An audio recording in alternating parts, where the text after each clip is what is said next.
പുതുജീവനുമില്ല. ഇതിൻ്റെ അകത്ത് അവസാനിക്കുമെങ്കിൽ അവസാനിച്ചത്, അല്ലെങ്കിൽ പുതുജീവൻ ഉണ്ടെങ്കിൽ പുതുജീവൻ. ഒരു ജീവനുമില്ല. UDF ആണ് എന്ത് ജീവൻ? UDF ആവാൻ വലിയ വലിയ വലിയ ജീവൻ വേണം.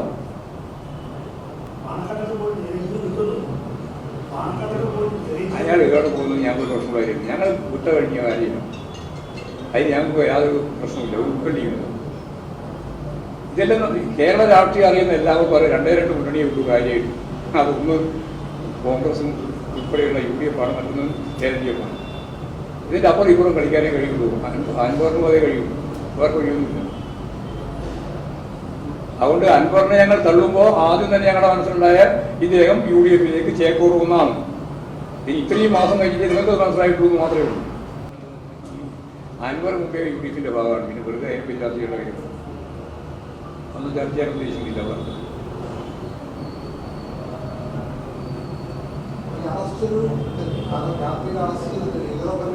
രാത്രി അർദ്ധരാത്രിയിൽ അറസ്റ്റ് ചെയ്ത് അത്ര ഭാരം പരിപാടിയുണ്ട്. സാധാരണ അറസ്റ്റ് ചെയ്യുന്നല്ലേ. ഫോറസ്റ്റ് ഓഫീസ് തെറ്റിപ്പിടിക്കുന്നു എന്ന് പറഞ്ഞാൽ ആ വലിയ പിടിക്കുന്ന നേതൃത്വം കൊടുത്ത ആരായാലും XOY അവർക്ക് നടപടി ഉണ്ടാവുമല്ലോ. അതിൻ്റെ പ്രശ്നം നടപടി എടുത്തു. ജാമ്യം കിട്ടി, പുറത്തുണ്ട്. അത്ര തന്നെ. ഞാൻ വന്നിട്ടാകുമ്പോൾ കാണിച്ചു തരാൻ തുടങ്ങി. കാണിച്ചു തരുന്നത് നമുക്ക് നോക്കാം. ഒരു വീരപരിവേഷമില്ല. ജയിലിൽ പോയതാ വീരപരിവേഷം. അത് സ്വാതന്ത്ര്യ സമരത്തിന്റെ ഭാഗം. വീരപരിവേഷം ഒരു വീരപരിവേഷം സാധാരണ പോലെ അറസ്റ്റ് ചെയ്തിരിക്കുന്നു. അത്രയും കണ്ടാൽ മതി. പരിവേഷം കിട്ടണമെങ്കിൽ അയാൾ എന്തോ മഹാവീരമായി നിൽക്കണ്ടേ.